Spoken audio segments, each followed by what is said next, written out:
Hello students, please subscribe the channel, drop a like, share and comment. This is exercise number 18 of the Progressive Monthly Magazine, October 2022 on the speed of 100 words per minute. Start. The plaintiffs submit that the present plea relates to the denial and non-recognition of the beneficial interest of defendant number 2 of the shares held by the defendant numbers 3, 4, 5, 6 and 7 in defendant number 1. The cause of action arose on 31/12/2016 when the draft consolidated financial statement of defendant number 11 records deconsolidation of its accounts with those of defendant number 2 for the reason that there is absence of confirmation of beneficial ownership from the legally registered shareholders of the entities.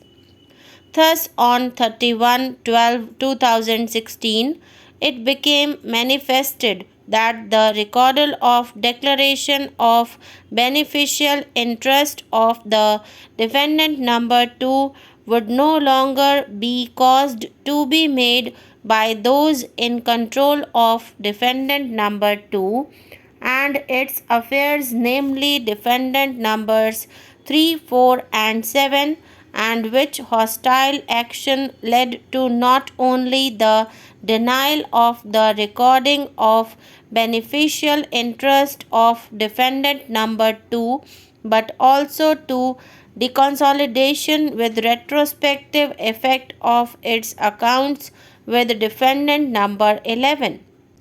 With the deconsolidation of accounts, it became clear that a hostile action denying the beneficial interest of defendant number 2 stood taken by defendant numbers 3, 4 and 7. The cause of action further arose on 7/6/2017 when defendant number 1 refused to acknowledge the beneficial interest in the suit shares. The cause of action further arose when defendant number 1 through defendant number 10 on 27/6/2017 once again refused to acknowledge the beneficial interest in the suit shares.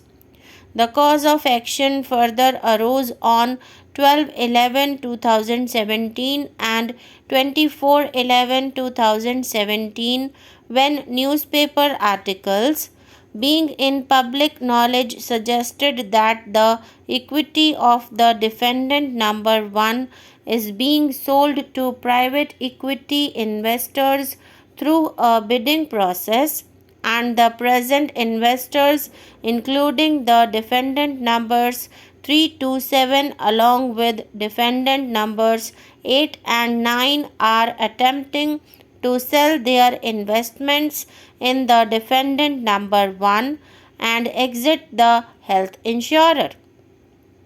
The cause of action further arose on 21/12/2017 when newspaper articles of the Economic Times being in public knowledge suggested that the 5 companies have been shortlisted to purchase the defendant number 1 and that the floor price of 5,500 crore has been put for the sale by the defendant number 1. The plaintiffs thus wanted a declaration to the effect that shares in the Indian company which are held by defendant numbers 3 to 7 in fact belong to defendant number 2 company. Since defendant number 2 did not come forward to make the said claim, derivative action was filed by the plaintiffs on its behalf to the aforesaid effect. As per the plaintiffs, the High Court of Madras at Chennai had the jurisdiction to entertain the same in as much as 1. Registered office of the Indian company is in Chennai. 2. The investment made by defendant number 2 were made in the Indian company in Chennai. And 3. Substantial part of cause of action as reflected in the correspondence or letters exchanged between plaintiff number 2 and defendant numbers 1 and 10 arose in Chennai. The contesting defendants questioned the territorial jurisdiction of the Madras High Court to entertain the said suit on the ground that no cause of action available to the plaintiffs to maintain the suit arose within the jurisdiction of the said court. In substance, the plaintiffs were attempting to resolve the dispute between the shareholders of the company, though all these shareholders are residents and nationals of Dubai. Moreover, they are claiming that though shares are in the names of defendants numbers 3 to 7, it is defendant number 2 which has the beneficial interest therein, and even defendant number 2 is a foreign entity which is covered by the foreign law. Likewise, the inter se relationship between defendant number 2 and the plaintiffs is also covered by the foreign law. It was additionally contended that the claims made by the plaintiffs are not enforceable even under the Companies Act 1956 or the Companies Act 2013. As far as inter se disputes between the plaintiffs and the contesting defendants, who are all shareholders of defendant number 2, are concerned, they have arisen in Dubai, which is outside the territorial jurisdiction of Chennai.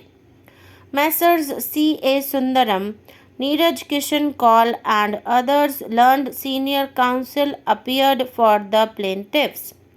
In substance, their argument was that the learned single judge of the Madras High Court had rightly allowed the application for leave to file the suit after satisfying that the court at Chennai had the territorial jurisdiction to entertain such a suit, which was a derivative action taken out by the plaintiffs on behalf of defendant number 2.